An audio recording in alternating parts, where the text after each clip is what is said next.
स्वास्थ्य सेवा को बाजार के हवाले कर देना आम नागरिक के लिए घातक होगा।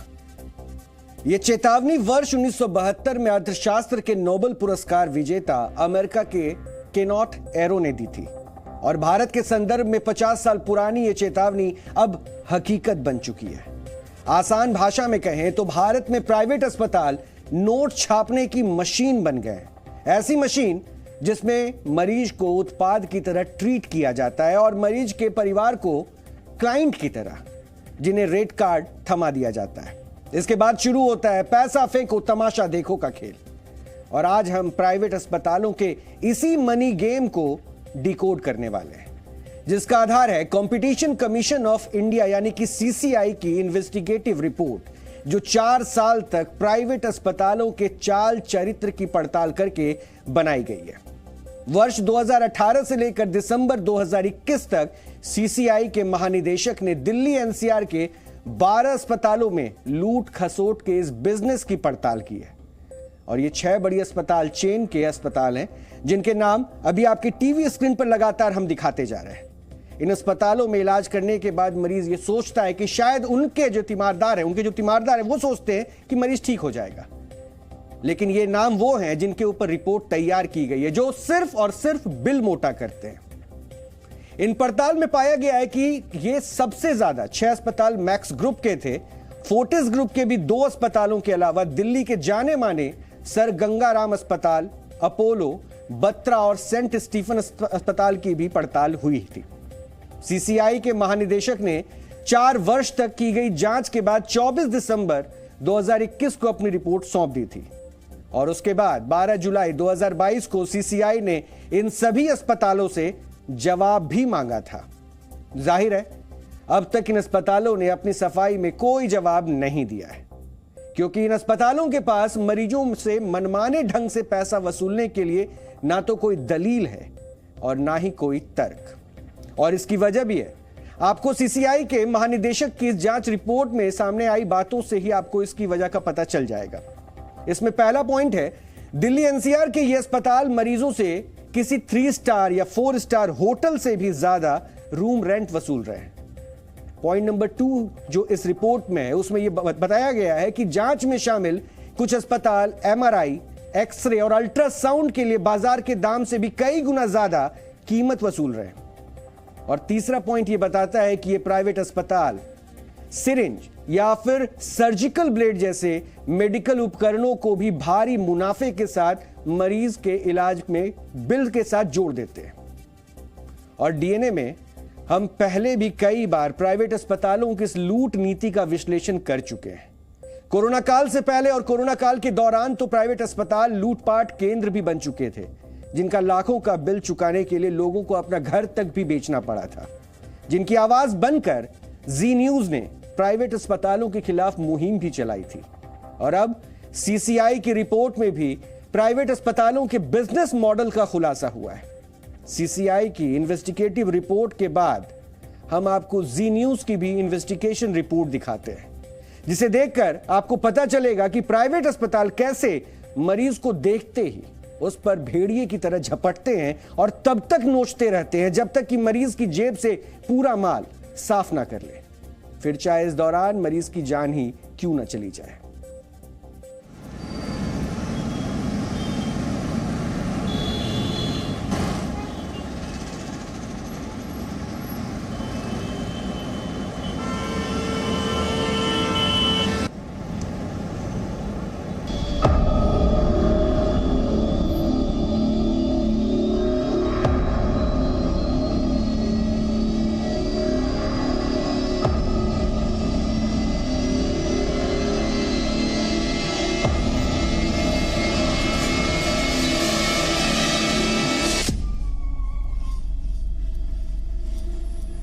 दिल्ली के बड़े बड़े प्राइवेट अस्पतालों के खिलाफ जांच की प्रमुख जड़ थी ये 5 ml की सिरिंज। साल 2015 में एक व्यक्ति शिकायत करता है कि मैक्स अस्पताल में उसे ये 5 ml की सिरिंज 19.5 रुपए की दी जा रही है, जबकि बाहर यही सिरिंज 10 रुपए की मिल रही है। इसके बाद सीसीआई 2 साल तक इस मामले की जांच करता 2017 में इस व्यक्ति के आरोपों को सही बताता है। इसी 19.5 रुपए की सिरिंज के मामले के संज्ञान में आने के बाद 2018 में सीसीआई अपनी इन्वेस्टिगेशन को और बड़ा करता है, जिसके बाद दिल्ली के कई अस्पताल सीसीआई की उस इन्वेस्टिगेशन की जद में आते हैं, जिसके बाद उन पर यह भी आरोप लगते हैं कि अस्पताल मनमाफिक दामों पर मरीजों से पैसा वसूल रहे हैं। 6 से 7 घंटे में आपका प्रोसेस होता है, जहाँ पे आप बताते हो कि इतना पैसा लगेगा, इतना पैसा जाएगा, और आपने वो मुझे कुछ बताया नहीं और आपने सीधा सीधा मुझे जो है ये बिल थमा दिया। मेरे पास ऑप्शन नहीं है क्योंकि वाइफ तो उसमें है, ओटी में। इस दंपति का चेहरा दिखाना जरूरी नहीं, जरूरी है इन प्राइवेट अस्पतालों का चेहरा बेनकाब करना। सर्जरी हो रही थी, उन्होंने मुझे प्रिपेयर कर दिया, वो तो मैंने जिनके दिमाग में फैल चुके लालच का कैंसर लाइलाज हो चुका है, जिसकी न तो आज तक कोई दवा इजाद हुई और न ही कोई कानून। ये शख्स पत्नी की डिलीवरी के लिए फोर्टिस अस्पताल गया। बताया गया बिल अंदाजन 1.25 लाख तक आएगा। ऑपरेशन हो गया, लेकिन पैसे का खेल यही नहीं खत्म हुआ। बच्चे की डिलीवरी के बाद 5 डायपर के लिए 200 रुपए वसूले गए। उन्होंने बोला कि रात हो रही है, हम सुबह आपको जो है वो बना के देंगे, मतलब बिल वगैरह सुबह आपको बताएंगे। उसके बाद फिर मैं वेट करता रहा, मेरे पास कोई इन्फॉर्मेशन नहीं आई। फिर वाइफ को जो है वहाँ ले गए लेबर रूम में और उधर ले गए, और सुबह फिर इसको ओटी के लिए उन्होंने बोला कि ओटी में हम ले जाते हैं। ओटी में ले गए तो उसने नर्स ने बोला आप ये वाला पेपर मुझसे ले आओ।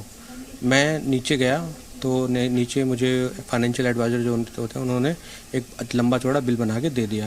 मैंने उनको बोला आपने मुझे पहले क्यों नहीं बताया, बहुत ज़्यादा बिल है, लगभग उन्होंने मुझे 1,30,000 रुपये का एस्टिमेशन बना के दिया सिर्फ 2 रातों का। 1.5 लाख 2 लाख रुपए अगर आप 1,30,000 रुपये किसी से मांग रहे हो, आप उसको बोलते हो कि क्या कहते हैं डायपर के पैसे देने पड़ेंगे, तो ये काफ़ी शॉकिंग था मेरे लिए, क्योंकि इस तरह का एक्सपीरियंस मुझे कभी पहले जो है वो नहीं मिला था। लेकिन ठीक है, अब मैं फंस चुका था तो मेरे पास कोई ऑप्शन नहीं था, तो मैंने वो सारा फिर पे किया और चीज़ें जो हैं उस तरह से हुई नहीं जिस तरह से मैं एक्सपेक्ट कर रहा था। एक फोर्टिस बहुत बड़ा नाम है। दिल्ली के सुमित मल्होत्रा के पेट में दर्द था। अस्पताल गए तो पता चला कि किडनी में स्टोन है। 68,000 रुपए में ऑपरेशन करवाया। 12 दिन भर्ती रहे, लेकिन बुखार नहीं जा रहा था तो पहुंच गए अस्पताल सर गंगाराम। 6 दिन गंगाराम अस्पताल में भर्ती रहे। बिल आया 1,98,000 रुपए, यानी 3 दिन का रूम रेंट बना 23,000 रुपए।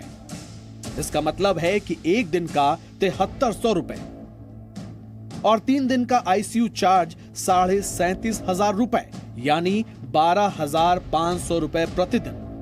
डॉक्टर का विजिट चार्ज बना 26,000 रुपए।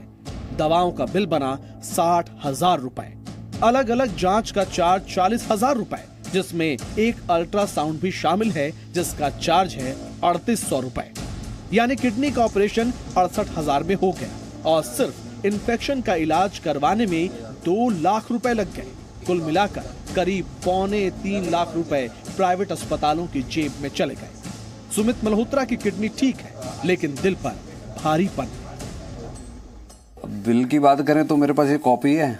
मैं इसे जब भी देखता हूँ तो मैं तो ये कहता हूँ कि इसका बिल बना था 6 दिन का 1,98,167 रुपये।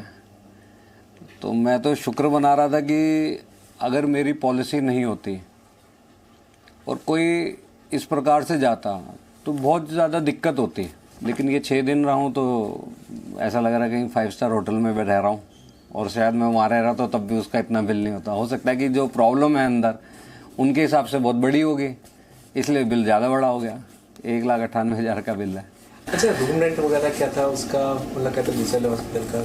लगभग इस वाले हॉस्पिटल की बात करूं तो 22,995 रुपये इन्होंने लगा रखे हैं। और हाँ, उसके अलावा डॉक्टर्स की अपनी फ़ीस है, कोई अपने दुनिया भर के चार्जेस लगा रखे हैं, विजिट चार्जेस लगा रखे हैं। विजिट चार्ज उनके 26,040 रुपये की है। ये तो आप सब समझ ही रहे हैं। सीसीआई की इन्वेस्टिगेशन और हमारी इन्वेस्टिगेशन में कोई अंतर नहीं है। आम आदमी जिन अस्पतालों को मंदिर मानता है वो ये नहीं है, और जो डॉक्टर भगवान माने जाते हैं वो भी यहाँ नहीं पाए जाते। प्राइवेट अस्पतालों का फंडा क्लियर है, पैसा है तो आ जाओ, नहीं तो सरकारी अस्पतालों में जाओ। लोगों की बीमारियों में किस तरह से दिल्ली एनसीआर के प्राइवेट अस्पताल आपदा को एक अवसर की तरह देख रहे हैं। वर्षों से इसके ऊपर सीसीआई के महानिदेशक की एक रिपोर्ट आई। इस रिपोर्ट में दावा करा गया कि दिल्ली के कई बड़े नामचीन प्राइवेट अस्पतालों में एक दिन का रूम रेंट इतना ज़्यादा है कि उससे कम रूम रेंट में कोई भी व्यक्ति दिल्ली के किसी 3 स्टार या 4 स्टार होटल में एक दिन रह सकता है। अब इस लिस्ट में दिल्ली एनसीआर के ही इसी फोर्टिस अस्पताल का भी नाम है। याद देखिए, इस फोर्टिस अस्पताल के बाहर हम लोग मौजूद हैं। फोर्टिस अस्पताल के एक दिन के अगर रूम रेंट की हम लोग बात करें तो 3,000 से लेकर 12,000 रुपये पर डे का यहाँ का रूम रेंट है। यानी एक ऐसा अस्पताल जो कि 3,000 रुपये से लेकर 12,000 रुपये तक का आपसे शुल्क लेता है, वो भी किस लिए? सिर्फ एक अदद कमरा देने के लिए। इसमें दवाइयों से लेकर डॉक्टर की कंसल्टेशन फीस या फिर जांच की फीस इस पूरे अस्पताल में के इस रूम रेंट के बिल में नहीं मौजूद है। ऐसे में अब सीसीआई की रिपोर्ट आने के बाद क्या ये अस्पताल अपना बिलों के ऊपर नियंत्रण लेकर आएंगे या फिर अपने बिल कम करेंगे, ये आने वाला वक्त में पता लगेगा। शिवांक मिश्रा, जी मीडिया, दिल्ली। ये कोई हवाई रिपोर्ट नहीं है, बल्कि दिल्ली एनसीआर के बड़े बड़े नामी अस्पतालों की उस मोटस ऑपरेंडी की पड़ताल करके तैयार की गई है, जिसके जरिए बड़े नाम वाले प्राइवेट अस्पताल मरीजों को लूटकर करोड़ों की कमाई करते हैं। इसका खुलासा राष्ट्रीय औषधि मूल्य निर्धारण प्राधिकरण यानी कि एनपीपीए की स्टडी में भी होता है। इस रिपोर्ट में बताया गया है कि कैसे 3, 4 और 5 स्टार होटलों से भी महंगी कीमत पर कमरे देकर बाजार भाव से कई गुना ज्यादा कीमत पर टेस्ट करके और महंगी दवाओं के जरिए मरीजों के लाखों रुपए की उगाही की जाती है। एनपीपीए ने फोर्टिस समेत दिल्ली एनसीआर के 4 बड़े और नामी अस्पतालों पर स्टडी करके यह रिपोर्ट तैयार की है और इस रिपोर्ट में जो मुख्य बातें हैं वो हम आपको बताने वाले। इस रिपोर्ट में यह बताया गया है कि दिल्ली एनसीआर के कई प्राइवेट अस्पताल एमआरपी से ज्यादा पर दवाओं, सिरिंज और दूसरे मेडिकल उपकरणों को बेचकर उस पर 1200 से 1700% का मुनाफा कमा रहे हैं। रिपोर्ट से यह भी पता चलता है कि मरीज के बिल में एक ग्लव्स की कीमत करीब 10 रुपए रखी गई है, जबकि अस्पताल ने इस ग्लव्स को महज 1.5 रुपए में खरीदा है। वो ग्लव्स जो डॉक्टर हाथ में पहन के आपको चेक करता है, यानी उस मरीज को चेक करता है। एक अस्पताल ने ऑपरेशन के दौरान 1200 ग्लव्स यूज होने की बात कहते हुए एक मरीज से 11,400 रुपए वसूल लिए। ऐसे ही एक अस्पताल ने ब्लड चढ़ाने के लिए इस्तेमाल होने वाली कैनुला को 2 रुपए में खरीदकर मरीजों से करीब 1,500 रुपए इसके लिए वसूल लिया। रिपोर्ट में यह भी कहा गया है कि दिल्ली में जहां एमआरआई के लिए सामान्य डायग्नोस्टिक सेंटर महज 2,000 रुपए वसूलते हैं, वहीं एक अस्पताल में प्रति एमआरआई मरीज से 10,000 रुपए लिया जाता है। शायद डॉक्टरी ही इकलौता पेशा है जिसमें इलाज के नाम पर लाखों रुपए वसूलने के बाद भी मरीज के ठीक होने की ना तो कोई गारंटी होती है ना ही कोई वारंटी, यानी जीरो जिम्मेदारी। अब इससे ज्यादा रिस्क फ्री बिजनेस और हो भी क्या सकता है। इसलिए प्राइवेट अस्पतालों के मैनेजमेंट को ना तो किसी कानून से डर लगता है और ना ही किसी सरकारी रिपोर्ट से। सीसीआई के महानिदेशक की इन्वेस्टिगेटिव रिपोर्ट पर प्राइवेट अस्पताल कितने सीरियस हैं वो इनके रिएक्शन से भी पता चलता है। जी न्यूज की टीम ने सीसीआई रिपोर्ट में संदिग्ध अस्पतालों से ईमेल के जरिए जवाब मांगा, लेकिन किसी ने भी अपना पक्ष नहीं रखा। अपोलो अस्पताल कहता है जब हमने जवाब मांगा तो उसके बदले जो हमें जवाब दिया था वो हम आपको बताते हैं। अपोलो अस्पताल कहता है कि उनका प्रवक्ता अभी दिवाली तक बाहर है, इसलिए हम जवाब नहीं दे सकते हैं। फोर्टिस अस्पताल के प्रवक्ता ने पीड़ित की पहचान छिपाने का बहाना कर लिया और जवाब देने से मना कर दिया। जिम्मेदारी खत्म। सर गंगाराम, मैक्स, बत्रा और सेंट स्टीफन अस्पताल ने बार बार रिमाइंडर ईमेल भेजे जाने के बावजूद भी कोई जवाब नहीं दिया, यानी बिल्कुल निश्चिंत थे वो, उनकी जिम्मेदारी बनती ही नहीं थी, ऐसा प्रतीत कर दिया।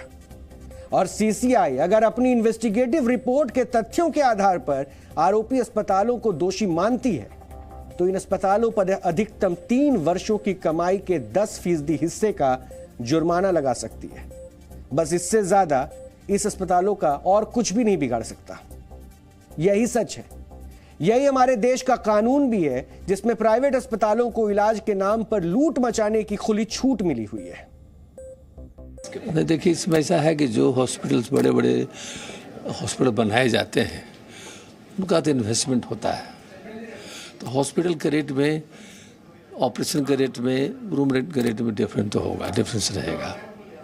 लेकिन हम IMA के प्लेटफॉर्म पर हमने आग्रह किया है उन अस्पताल वालों से भी जो गरीब पेशेंट है, गरीब पेशेंट एटलीस्ट 5 बेड गरीब पेशेंट को के लिए रखिए, जिससे आप रूम चार्ज नहीं लीजिए, जिससे ऑपरेशन भी फ्री करिए। लगना चाहिए, लोग गवर्नमेंट से लगाया भी गया है, लेकिन होता क्या है कहने कुछ रेगुलेटरी है, इसको मानने को तैयार है, कुछ अस्पताल वाले रूरल काम करते हैं, लेकिन हम लोग उनसे भी रिक्वेस्ट करते हैं कि कोई भी चीज़ लिमिटेशन में रही है, जिससे गरीब जनता को दिक्कत नहीं हो, और हर काम जनहित में करिए। प्राइवेट अस्पतालों का एक ही ध्येय वाक्य है, अपना सपना मनी मनी, फिर चाहे इसके लिए उन्हें किसी भी हद तक जाना ही क्यों ना पड़े। कोरोना महामारी के दौरान सरकारी अस्पतालों की बुरी हालत और प्राइवेट अस्पतालों के लालच को पूरे देश ने देखा और भुगता भी। परिवार के सदस्य को खोने के बाद उसकी लाश के साथ लाखों का बिल थमा दिया जाता था। ऐसे कई वाकये हुए। लोग जब अस्पतालों में बेड के लिए दर दर की ठोकरें खाते रहे थे, और तब प्राइवेट अस्पताल मलाई काट रहे थे और मुनाफा कमा रहे थे। इसका खुलासा देश में बीमा कंपनियों को कंट्रोल करने वाली संस्था, सबसे बड़ी संस्था ही है IRDAI, इसने किया है। और इस IRDAI के मुताबिक महामारी के दौरान अस्पतालों ने इंश्योरेंस कंपनी से करीब 2.5 गुना ज्यादा हेल्थ क्लेम का पैसा वसूला है। यानी कोरोना काल में बीमा कंपनियों ने एक मरीज पर औसतन 1 लाख रुपए की दर से अस्पतालों को पेमेंट किया है, जबकि वर्ष 2018 में इंश्योरेंस कंपनियों ने एक मरीज पर औसतन 39,000 रुपए की दर से अस्पतालों को पेमेंट की थी। यानी पैसे कमाने के लिए प्राइवेट अस्पताल किस हद तक गिर सकते हैं, कोरोना महामारी के दौरान ये सब ने देखा। लेकिन लूट खसोट मचाने के लिए प्राइवेट अस्पतालों को किसी महामारी के आने का इंतजार नहीं करना पड़ता, क्योंकि हमारे देश की सरकारी जो स्वास्थ्य सेवाएं हैं उनका हाल इतना बुरा है कि प्राइवेट अस्पतालों को ज्यादा कुछ करने की जरूरत ही नहीं पड़ती है। राष्ट्रीय सांख्यिकी ऑफिस यानी कि NSO ने भी एक रिपोर्ट जारी की है, और उस रिपोर्ट में बताया गया है कि सरकारी अस्पतालों के मुकाबले प्राइवेट अस्पतालों में इलाज कराना करीब 7 गुना ज्यादा खर्चीला है। और रिपोर्ट के मुताबिक सरकारी अस्पताल में इलाज कराने का औसत खर्च 4,452 रुपए है, जबकि प्राइवेट अस्पतालों में यह खर्च औसतन 31,845 रुपए है। विडंबना तो यह है कि हमारे देश में सरकारी अस्पताल से ज्यादा लोगों को प्राइवेट अस्पताल पर विश्वास होता है। उनको लगता है प्राइवेट में जाएंगे तो अच्छे से उनका इलाज होगा और वो ठीक हो जाएंगे। इसका असर यह होता है कि प्राइवेट अस्पताल चलाने वालों की जेबें भरती रहती है और देश की जनता की जेबें कटती रहती है। यह प्राइवेट अस्पतालों का वो सच है जो इन अस्पतालों को लूट का अड्डा बनाते हैं। लोग अक्सर ये कहते हैं कि सरकारी अस्पताल से तो अच्छा है कि वो घर पर ही रहकर इलाज करवा ले, क्योंकि हमारे देश में सरकारी स्वास्थ्य सेवाएं खुद इतनी बीमार है कि सरकारी अस्पताल में इलाज करवाना भी अपने आप में कोई जंग जीत लेने के बराबर होता है। और यही बात प्राइवेट अस्पतालों के पक्ष में जाती है। और NSO के मुताबिक जो बातें रखी गई उसमें यह भी कहा गया है कि अस्पताल में भर्ती होने वाले मामलों में 42% लोग सरकारी अस्पताल का चुनाव करते हैं, जबकि 55% लोगों ने निजी अस्पतालों का रुख किया है। गैर सरकारी अस्पतालों में भर्ती होने वालों का अनुपात 2.7% रहा है। अब खुद सोचिए कि जिस देश में लोगों को इलाज के लिए प्राइवेट अस्पतालों पर निर्भर रहना पड़े, उस देश की हालत क्या होगी। इसलिए जानकर हैरानी नहीं होनी चाहिए कि भारत में हर साल करीब 6.25 करोड़ लोग सिर्फ इसलिए गरीबी रेखा से नीचे आ जाते हैं क्योंकि उन्हें अपने स्वास्थ्य और इलाज का खर्च खुद उठाना पड़ता है। और यह इसलिए है क्योंकि सरकार देश के हर नागरिक को स्वस्थ रहने का अधिकार नहीं दे पाती है और लोगों को प्राइवेट अस्पतालों के भरोसे छोड़ देती है, जिनका पूरा फोकस मरीज की जान बचाने से ज्यादा अपना मुनाफा बनाने पर होता है। और यह कोई कही सुनी बात नहीं है, यह उस देश का हाल है जहां किसी सांसद या मंत्री का खांसी बुखार होने पर भी प्राइवेट अस्पतालों में भर्ती होना आम बात है। एम्स जैसे मेडिकल कॉलेज और कुछ बड़े सरकारी अस्पतालों को छोड़ दिया जाए तो किसी बड़े नेता या किसी सरकारी अस्पताल में भर्ती होने की कल्पना उनका करना बेहद मुश्किल हो जाएगा। यानी बड़े अस्पतालों में तो VVIP मरीजों के लिए एक अलग से बेड होता है, डॉक्टर तक रिजर्व होते हैं, लेकिन क्या ऐसा देश में ये होना चाहिए, जहां गरीब जनता को सरकारी अस्पताल में सही से इलाज भी नहीं मिल पाता है, लेकिन इस देश में ये हो रहा है। वैसे सरकारी रिपोर्ट के मुताबिक वर्ष 2018-19 में सरकारों ने एक नागरिक पर साल भर में 1815 रुपए खर्च किया है। वहीं इसी दौरान राज्यसभा सांसदों के स्वास्थ्य पर सरकार ने औसतन 51,000 रुपए खर्च किया है। यह फासला आप देखिए, ये तुलना कीजिए कि आपके स्वास्थ्य पर सरकार प्रतिदिन 5 रुपए भी खर्च नहीं कर रही है और सांसदों के स्वास्थ्य पर 29 रुपए खर्च हो रहे हैं। इसके बाद भी सांसदों की तबीयत जब बिगड़ती है तो वो सीधे प्राइवेट अस्पताल की तरफ दौड़ते हैं। कई प्राइवेट अस्पताल तो ऐसे भी हैं जो बड़े बड़े नेताओं को अपना पेशेंट बताकर पब्लिसिटी करते हैं और उनके नाम से भी कमाते हैं। नेताओं के लिए प्राइवेट अस्पताल में इलाज करवाना स्टेटस सिंबल होता है, लेकिन गरीब जनता के लिए प्राइवेट अस्पतालों में इलाज करवाना उनकी मजबूरी होती है। और इस मजबूरी का फायदा उठाने में प्राइवेट अस्पताल कभी भी कोताही नहीं बरतते। इकोनॉमिक सर्वे 2021 में कहा गया कि भारत के लोगों को अपनी आमदनी का सबसे ज्यादा हिस्सा स्वास्थ्य पर खर्च करना पड़ता है। और विश्व बैंक के मुताबिक भारत में अगर किसी के इलाज पर 100 रुपए का खर्च आता है तो उसमें से 63 रुपए उसे अपनी जेब से देने पड़ते हैं। लेकिन देखिए चीन में क्या होता है। चीन में ये हर 100 रुपए में से 30 रुपए उस जनता की जेब के से जाते हैं। और अमेरिका, ब्रिटेन, जर्मनी जैसे देशों में मरीजों को इलाज पर हर 100 रुपए में 20 रुपए से भी कम खर्च करना पड़ता है। और फ्रांस में यह तो सिर्फ 9 रुपए के करीब है। बाकी का पैसा सरकार खर्च करती है। हमारे पड़ोसी देश भूटान, श्रीलंका और पाकिस्तान की सरकारें भी हमारी सरकारों से ज्यादा खर्च करती है, लेकिन भारत में आम नागरिक के स्वास्थ्य पर खर्च करना सरकारों की प्राथमिकता में शामिल ही नहीं है।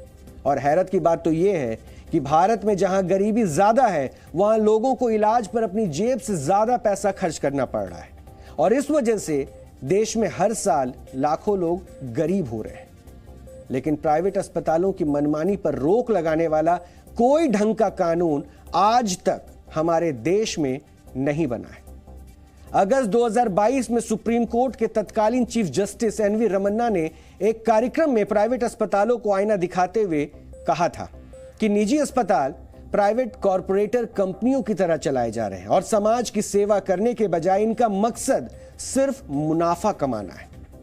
अब जरूरत है कि सरकार इन निजी जो फर्जी और मुनाफाखोर अस्पतालों की मनमानी है उसे रोकने के लिए सख्त कानून बनाए।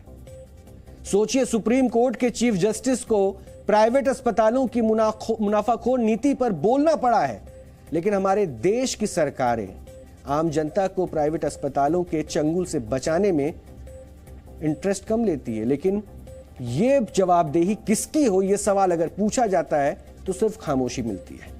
ऐसा क्यों है? इसका जवाब अब आपको खुद तय करना है।